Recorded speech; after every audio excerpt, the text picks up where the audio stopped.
پیش کرنے کا خیال نہیں کر سکے۔ علماء بیٹھے ہیں، سورہ مائدہ بہت بعد میں نازل ہوئی ہے، اور غزوہ بدر کے اندر ایک جملہ کہا صحابہ نے، مقداد بن اسود رضی اللہ تعالیٰ عنہ اور سعد بن زرارہ رضی اللہ تعالیٰ عنہ نے، آج تک تاریخ نے اس کو محفوظ رکھا، قرآن نے اس کے اوپر تبصرہ بعد میں کیا، اور انہوں نے وہ جملہ پہلے کہا۔ وہ کیا جملہ تھا؟ اللہ کے حبیب نے فرمایا، میں تم سے مشورہ چاہتا ہوں انصار، کیا کہنا چاہتے ہو؟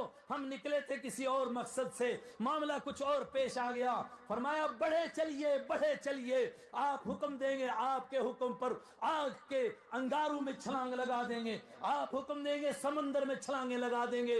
رب کعبہ کی قسم، ہم وہ یہودی نہیں ہیں جنہوں نے حضرت موسیٰ سے کہہ دیا تھا اذهب انت وربك فقاتلا انا هاهنا قاعدون، ہم وہ نہیں جنہوں نے کہا تھا جا تو اور تیرا خدا لڑے، ہم یہاں بیٹھے ہوئے ہیں، ہم آپ کے دائیں، ہم آپ کے آگے، ہم آپ کے پیچھے، ہم آپ کی ہر جانب سے حفاظت کریں گے، اوہو یہاں تک کہ ہمارے جسموں کے ٹکڑے ہو جائیں گے مگر کوئی آپ تک پہنچنے نہیں دیں گے۔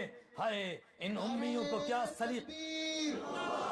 نعرہ تکبیر! ہاتھ بلند کر کے ذرا زندہ دلی کا ثبوت دے۔ شان صحابہ، عظمت صحابہ، شان رسالت، نعرہ تکبیر! میرے بھائیوں، درد دل کہنا چاہتا ہوں، اصل بات جو عرض کرنا چاہ رہا تھا، آئی وہ بات توجہ چاہتا ہوں۔ ان امیوں کا انتخاب کیا، اور ان امیوں نے انسانیت کو وہ کر کے دکھایا جس کے لیے قیامت تک یہ زمین ترستی رہے گی۔ یہ آسمان کا چہرہ نہیں دیکھ سکا تھا وہ کارنامے، کوئی سوچ سکتا تھا کہ ایک بوڑھی کے جسم کو چیرا جائے گا اور وہ چٹان بن کر کھڑی رہے گی اور ابو جہل کی پوری ذریت اس سے ایمان نہیں چھین سکے گی؟ ہائے ہائے، ان امیوں میں وہ پیدا ہوئے۔ وہ غار ثور کو دیکھو، حبیب کبریا جا رہے ہیں، کبھی آگے جاتے ہیں کبھی پیچھے آتے ہیں۔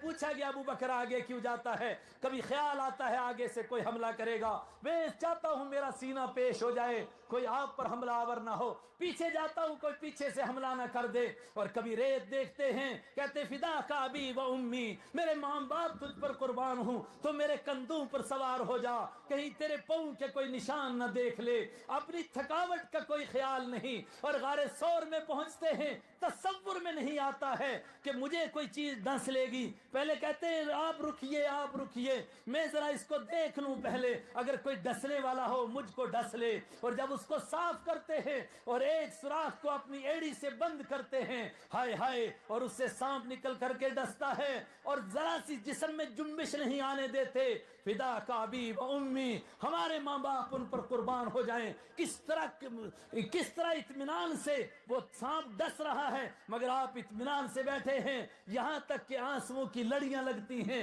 اور رخسار اقصص پر گرتی ہیں، اس سے آپ بیدار ہوتے ہیں۔ آپ پوچھتے ہیں ما اصابک یا ابا بکر، ابو بکر تجھے کیا ہوا؟ کہا کسی چیز نے ڈس لیا ہے۔ آپ لعاب دہن لگاتے ہیں، ہائے ہائے، اللہ کو اس پر ترس آیا، اللہ نے ان کی صحابیت کی قسم کھائی۔ اذ ہما فی الغار اذ یقول لصاحبہ لا تحزن، وہ جب دو میں سے دوسرے تھے، وہ جو میرے نبی کے ثانی تھے، ان امیوں میں پھر نبی کے ثانی پیدا ہوں گے، غزوات میں آپ کے ثانی، کردار میں آپ کے ثانی، سنتوں پر عمل کرنے میں آپ کے ثانی، غار میں آپ کے پیچھے پیچھے اور مسلح میں آپ کے ثانی، یہ امیوں میں پیدا ہوں گے۔ ہائے ہائے، امیوں میں پھر ان کو کھڑا کروں گا۔ وہ دیکھو حضرت طلحہ رضی اللہ تعالیٰ عنہ کو غزوہ احد ہے، چاروں طرف سے تیروں کی بارش ہو رہی ہے، کوئی اس کا تصور کر سکتا ہے؟ ابو طلحہ کبھی سینہ سامنے کر کے کھڑے ہوتے ہیں کہ میرا سینہ چھلی ہو جائے، میرے حبیب کو، میرے محبوب کو، حبیب کبریا کو کوئی زنگ نہ پہنچے، کوئی تکلیف نہ پہنچے، اور پھر پیٹ کر کے ان کی طرف چٹان بن جاتے ہیں، ان کی پیٹ پر مسلسل تیر برستے ہیں۔ ہائے ہائے، خودی کو کر بلند اتنا کہ ہر تقدیر سے پہلے خدا بندے سے خود پوچھے بتا تیری رضا کیا ہے۔ یہ مقام حاصل ہوا حضرت طلحہ رضی اللہ تعالیٰ عنہ کو۔ ساری کائنات کہتی ہے ہمارے ماں باپ، ہمارے استاذ کے ماں باپ، ہمارے اساتذہ کی عزتیں، ہمارے پیر و مرشد کی عزتیں، سب کی سب آپ کے اوپر آقا قربان ہو جائیں۔ اور میرے آقا فرما رہے ہیں فدا کا ابی و امی علمی یا طلحہ، طلحہ تم مار ان کافروں کو، میرے ماں باپ تیرے اوپر قربان ہو جائیں۔ ہائے ہائے، وہ امیوں میں پیدا ہوئے جو دین کے لیے پہاڑ بن گئے. قرآن نے کہا قل ان کان آباؤکم وابناؤکم واخوانکم وازواجکم وعشیرتکم واموال اقترفتموها وتجارة تخشون کسادها. لوگو، اگر تمہارے ماں باپ اور تمہارے بھائی اور تمہاری اولاد اور تمہاری بیویاں اور تمہارا مال اور تمہاری کوٹھیاں احب الیکم من اللہ ورسولہ، تمہیں اللہ سے زیادہ پیارے ہوں، اللہ کے حبیب سے زیادہ پیارے ہوں، اس کی راہ میں قربانیاں دینے سے زیادہ پیارے ہیں، فتربصوا حتی یاتی اللہ بامرہ، پھر انتظار کرو کہ اللہ کا عذاب آئے. ابو بکر نے ثابت کر کے دکھایا، عمر نے ثابت کر کے دکھایا. غزوہ بدر میں کہا جو گرفتار ہوئے ہیں، مشورہ پوچھا کیا کریں، فرمایا ان کی گردنیں اڑائی جائیں. اب پوچھا گیا کون اڑائے گا، کہا اپنے بھائی کی میں اڑاؤں گا تاکہ لوگ دیکھ لیں ہم دین کے معاملے میں کوئی سمجھوتا نہیں کرتے. عبد الرحمن کی گردن اس کا باپ ابو بکر اڑائے گا اور کوئی دوسرا اٹھے گا وہ اپنے رشتہ دار کی گردن کو صاف کرے گا. اور وہ جو 3 صحابی سب سے پہلے غزوہ بدر میں نکلے تھے، حضرت عبیدہ رضی اللہ تعالیٰ عنہ، ہائے ہائے جب واپس لوٹے حبیب کبریا کی گود میں ان کا سر تھا. اس وقت میں عرض کیا اے اللہ کے محبوب صلی اللہ علیہ وسلم، آپ کو کچھ یاد ہے کہ آپ کے لیے آپ کے چاچے نے ایک شعر کہا تھا؟ آپ نے فرمایا کون سا؟ انہوں نے کہا کہ اس نے کہا تھا کہ ہم لاشوں کے ڈھیر لگائیں گے آپ کے گرد، مگر آپ تک قریشیوں کو نہیں پہنچنے دیں گے، کافروں کو نہیں پہنچنے دیں گے. آپ کے چاچے نے کہا تھا مگر کر نہیں سکا، میں آپ کی قدموں میں جان دے رہا. ہائے ہائے کر کے دکھا گئے. ابو بکر رضی اللہ تعالیٰ عنہ کیا وہ تو مرد ہیں، ان کی بیٹی حضرت اسماء رضی اللہ تعالیٰ عنہ. اللہ اکبر. جب حضرت ابو بکر کی تلاش ہوئی، حضرت رسول اکرم کی تلاش ہوئی، ابو جہل ان کے پاس پہنچا اور ان کو پورا معلوم ہے، دن کی ساری خبریں سنا کر آئی ہیں اپنے ابا جی سے، حبیب کبریا سے. ابو جہل نے پوچھا کیا تو جانتی ہے تیرا باپ کہاں ہے، رحمت عالم صلی اللہ علیہ وسلم کہاں ہیں؟ انہوں نے کہا بالکل جانتی ہوں، جھوٹ نہیں بول سکتی ہوں. اس نے کہا کہ مجھے بتا، کہا نہیں بتا سکتی ہوں. اس نے کہا تجھے بتانا پڑے گا، میں ایسا کروں گا ویسا کروں گا. کہا تو کیا کر سکتا ہے؟ تو جان ہی تو لے سکتا ہے. میں جان دے سکتی ہوں، حبیب کبریا کو نہیں دے سکتی.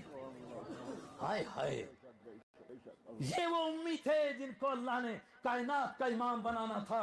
فرمایا اس لیے ان کو میں نے اپنا حبیب دیا ہے.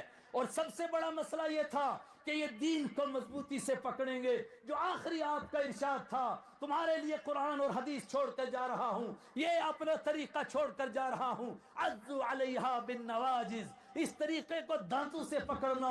لوگ تم سے یہ طریقہ چھیننے کی کوشش کریں گے. یہ طریقہ تو پہلے دن سے اس کے لیے سازشیں ہوئی. میں نے اپنے حبیب سے بھی کہا تھا فلا تطع كل حلاف مہین ہماز مشاء بنمیم مناع للخیر معتد اثیم عتل بعد ذلك زنیم. میرے حبیب کا طریقہ لوگوں سے، تم سے، ایمان والوں سے چھیننے کی کوشش کریں گے. عضوا علیہا بالنواجذ، اس کو دانتوں سے پکڑ کر کے رکھنا.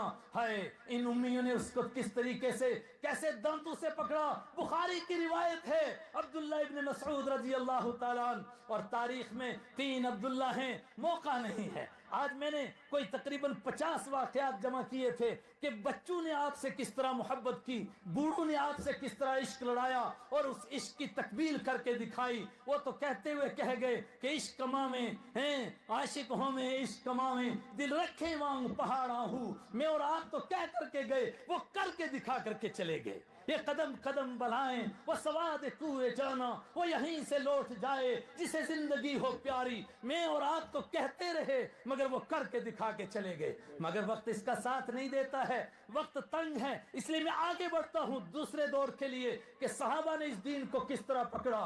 حضرت ابوبکر صدیق اٹھے اور لوگوں نے ان کو نرمی کا مشورہ دیا کہ حضرت تھوڑے نرم رہیں، تھوڑے نرم رہیں، اور فلاں کام کے لیے اور فلاں کام کے لیے جھگڑا نہ کریں، اس لیے کہ ابھی حالات بڑے خطرناک ہیں. فرمایا اینقص الدین وانا حی، کیا میں زندہ رہوں، ابو بکر زندہ رہے اور لوگ دین کے ٹکڑے کرتے رہیں، یہ مجھ سے برداشت نہیں ہوتا ہے. حدیث کے الفاظ ہیں، فرمایا اگر مدینہ کے کتے رسالت معاب کے گھر پر حملہ کریں گے صلی اللہ علیہ وسلم اور ازواج مطہرات امت کی ماؤں کے پونچے پکڑ کر کھینچیں گے، ابو بکر برداشت کرے گا، مگر اللہ کے دین میں اور حبیب کبریا کی سنت میں کوئی کمی زیادتی کرے گا ابو بکر برداشت نہیں کر سکے گا۔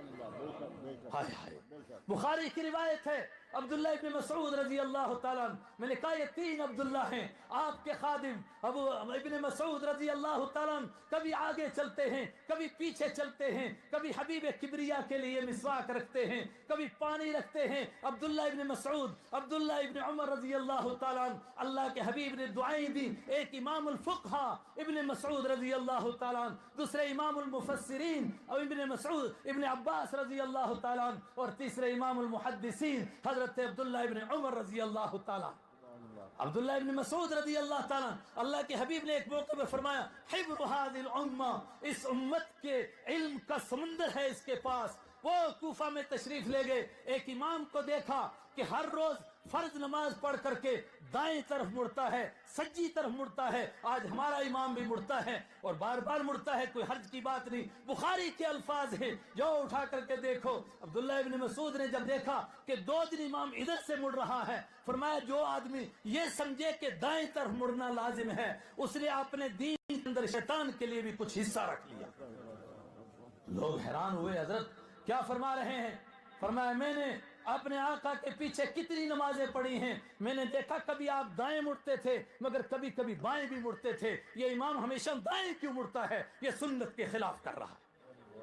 ہائے ہائے، وہ گئے یہودی جو اپنی طرف سے یحرفون الکلمہ عن مواضعہ، یہ امی پہاڑ بن کر کے کھڑے ہوئے، چٹان بن کر کے کھڑے ہو گئے۔ عید کا دن ہے، ایک آدمی جلدی آ گیا، ذرا صوفی مزاج ہے، نماز پڑھنے کھڑا ہوا، پیچھے سے حضرت علی آئے اور پکڑ کر کے جوں زور سے جھٹکا دیا، وہ جا کر کے گرا، وہ اٹھا، اس نے کہا میں نے کس کی مخالفت کی؟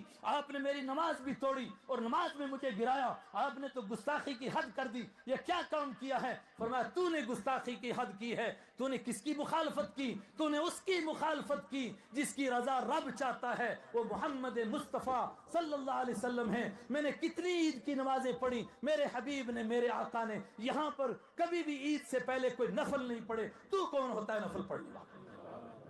نہیں ہے موقع اس کے لیے کہ میں مزید اس کی تفصیل میں بھی جاؤں۔ ایک اور حدیث سنائی تھی، کیا تھا؟ لا یکون، تم میں سے کوئی مسلمان نہیں ہو سکتا یہاں تک کہ مجھ سے ماں باپ سے زیادہ، اولاد سے زیادہ، ساری کائنات سے زیادہ محبت نہ کر کے دکھائے۔ عرض کیا کیا ہے محبت کا مطلب؟ فرمایا لا یؤمن احدکم حتی یکون ہواہ تبعا لما جئت بہ، اس وقت تک کوئی مومن نہیں ہو سکتا جب تک کہ اس کے ذہن کی سوچ اس دین کے تابع نہ ہو جائے جس کو میں لے کر کے آیا ہوں۔ ایک اور ارشاد عرض کیا تھا خطبے میں، لا تزال طائفۃ من امتی علی الحق، یہ صحابہ کا زمانہ تھا جن امیوں کو قرآن نے کہا اولئک هم المؤمنون حقا، یہ پکے مومن ہیں، اولئک هم الصادقون، یہ بالکل سچے ہیں، اولئک هم المفلحون، یہ بالکل کامیاب ہونے والے ہیں۔ ان کی صداقت میں، ان کے ایمان میں، ان کی کامیابی میں اگر کوئی شک کرے گا اس کے ایمان میں شک ہے۔ تو کیا یہ سلسلہ اس طرح دین کے ساتھ ڈٹ جانے کا اور دین پر اپنے آپ کو قربان کرنے کا یہ انہی پر ختم ہو جائے گا؟ فرمایا نہیں نہیں، قیامت تک کھڑے کروں گا ان کو۔ میں رب کائنات کہہ رہا ہوں انا نحن نزلنا الذکر وانا له لحافظون، میں نے قرآن کو نازل کیا ہے اور میں اس کی حفاظت کروں گا۔ ربا کیسے حفاظت کرے گا؟ فرمایا میرے سارے کام اسباب کے تحت ہوتے ہیں، اس کے الفاظ کی حفاظت کے لیے قاریوں کو پیدا کروں گا، اس کو یاد رکھنے کے لیے حافظوں کو پیدا کروں گا، اس کے معانی کے لیے مفسرین کو پیدا کروں گا، اس کی تشریح کے لیے محدثین کو پیدا کروں گا، اور قیامت تک ایک طبقہ ہوگا، یہاں تک کہ جب دجال اکبر آئے گا اس وقت بھی وہ طبقہ ہوگا جو صحیح طور پر سنتوں پر قائم ہوگا اور اس حدیث کا ترجمان ہوگا کہ اس کو عضوا علیہا بالنواجذ، اس دین کو دندوں سے پکڑ کر رکھو، کوئی تم سے چھین نہ لے۔ یہ 13 صدی گزر چکی ہیں، اب تری کا دور ہے، پوری دنیا کے اوپر گورو کا پرچم لہرا رہا ہے اور وہ کہہ رہے ہیں کہ ہماری حکومت میں کبھی سورج نہیں ڈوبتا ہے۔ اس وقت میں پروردگار نے ایک طائفہ منصورہ کو کھڑا کیا، ایک گروہ کو کھڑا کیا، الفاظ بھی نہیں، وقت بھی نہیں، میں ادھار لیتا ہوں۔ سید عطا اللہ شاہ بخاری رحمت اللہ علیہ علیہ سے اس نے کہا جب میں اس طائفہ پر غور کرتا ہوں مجھے ایسا لگتا ہے کہ صحابہ کی روحوں کا ایک قافلہ جا رہا تھا، ان روحوں میں سے کچھ کو روک کے رکھ لیا گیا اور کہا ان کو 13 صدیوں کے بعد پیدا کروں گا، اس وقت ان کی ضرورت ہوگی، اس وقت یہ پہاڑ بن کر کے کھڑے ہوں گے، کوئی گورو کے مقابلے میں کھڑا ہوگا اور اس کو وہاں گاڑ دے گا جہاں سے وہ اٹھا ہوگا، وہ فقیر درویش کھڑا ہوگا اور قرآن کی آیت کا تفسیر کرے گا، وَمَن يَتَوَكَّلْ عَلَى اللَّهِ فَهُوَ حَسْبُهُ، جو اللہ پر بھروسہ کر لے اللہ اس کے لیے کافی ہو جاتا ہے۔ جب گورے کہیں گے کہ جب جس کے پاس کھیت ہوگا اس کو روٹی ملے گی، جس کے پاس بھینس ہوگی اس کو دودھ ملے گا، جس کے پاس باغ ہوگا اس کو پھل ملیں گے، اس وقت میں وہ درویش اعلان کرے گا وَمَن يَتَّقِ اللَّهَ يَجْعَلْ لَهُ مَخْرَجًا، جو اللہ سے ڈرے گا اللہ اس کے لیے مصیبتوں سے نکلنے کے راستے بنائے گا، وَيَرْزُقْهُ مِنْ حَيْثُ لَا يَحْتَسِبُ، اور اس کو وہ دے گا جس کا اس کا گمان بھی نہیں ہوگا۔ وہ درویش اٹھا، اس نے سب سے پہلے دارالعلوم کا بنیاد رکھی اور اس کے 8 اصول بنائے۔ پہلا اصول یہ بنایا یہ ادارہ اللہ کے بھروسے پر چلے گا تاکہ انسانوں کو بتایا جائے کہ انبیاء کرام یہی سبق پڑھا کر گئے تھے، لا الہ الا اللہ، کوئی معبود نہیں جس کو وہ دے اس سے کوئی لے نہیں سکتا، جس کو وہ نہ دے اس کو کوئی دے نہیں سکتا۔ یہ طائفہ اٹھا، اس نے سنتوں کو سینے سے لگایا اور دانتوں سے پکڑا، واللہ دانتوں سے پکڑا۔ وہ مجدد الفسانی جس نے ایک انقلاب برپا کیا 1000 سال کے بعد، کیا اہمیت تھی اس کے نزدیک سنتوں کو پکڑنے کی؟ ایک مرید سے کہا کہ ایک آدمی ساری رات کھڑا رہتا ہے اور نفلیں پڑھتا ہے، فرمایا رب کعبہ کی قسم اس کا مقام نہیں پا سکے گا جو دوپہر کو تھوڑی دیر سنت سمجھ کر کے سو جاتا ہے اور قیلولہ کرتا ہے۔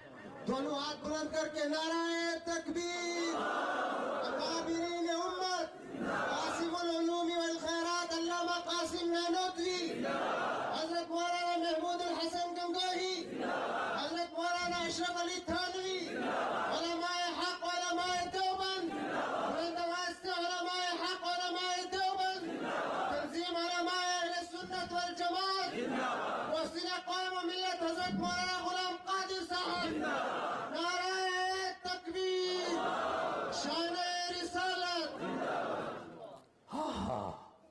یہ طبقہ کھڑا ہوا، یہ طائفہ منصورہ کھڑا کیا گیا۔ میں نہیں تفصیل میں جا سکتا اور وقت بھی میرا پورا ہوا چاہتا ہے، لیکن میرے سامنے اسلاف کے کردار کا ایک ٹھاٹھے مارتا سمندر ہے۔ ہائے ہائے کیا عشق عطا کیا تھا حضرت گنگوہی کے پاس کوئی آیا کپڑا لے کر کے، کہا کہ یہ مدینہ سے لایا ہوں۔ دوسرے کسی نے کہا حضرت مدینہ میں کوئی کپڑے نہیں بنتے ہیں، یہ تو باہر کی فیکٹریوں میں بن کر کے جاتے ہیں اور مدینہ کے نام پر لا کر کے لوگ بھیجتے ہیں حاجی لوگ اور دھوکہ دیتے ہیں آپ کو۔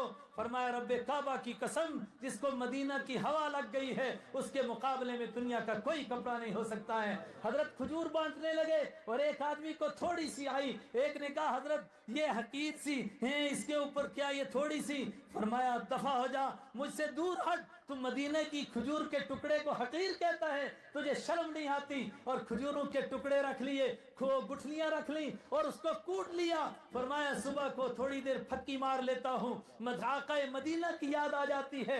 آخری وقت میں بوڑھے ہو گئے، آنکھوں میں سرما پھیر رہے، سلائی پھیرتے ہیں۔ لوگوں نے کہا حضرت سرما تو بنائی کے لیے ہوتا ہے، بنائی تو جاتی رہی، اب سرما لگانے سے کیا فائدہ؟ فرمایا سرما بنائی کے لیے نہیں تھا، یہ محمد مصطفیٰ کی مصطفیٰ کے لیے تھا۔ وہ تب بھی تھی جب بنائی تھی، اب بھی ہے، میں نے تب بھی رب کعبہ کی قسم کبھی سرما بنائی کے لیے نہیں لگایا، میں نے سنت کے لیے لگایا، آج بھی اسی لیے لگاتا ہوں۔ ہائے وقت ساتھ نہیں دیتا، گھڑی کی سوئیاں تیزی سے دوڑتی ہیں، بس میں آخری بات کہتا ہوں، تلک امت قد خلت لها ما کسبت ولکم ما کسبتم ولا تسألون عما كانوا يعملون۔ اور میری جماعت کے ساتھیوں، میں آج صبح سے یہ بار بار کہہ رہا ہوں اور تیسری مرتبہ آپ سے کہہ رہا ہوں، اپنے اکابر کی موجودگی میں کہتا ہوں اور اس سارے مجمع سے کہہ رہا ہوں، قرآن نے کہا، یہودی کہتے تھے کہ ہمارے بڑے بہت بڑے تھے، ہم پیروں اور پیغمبروں کی اولاد ہیں۔ قرآن نے کہا جھوٹے ہو، تلک امت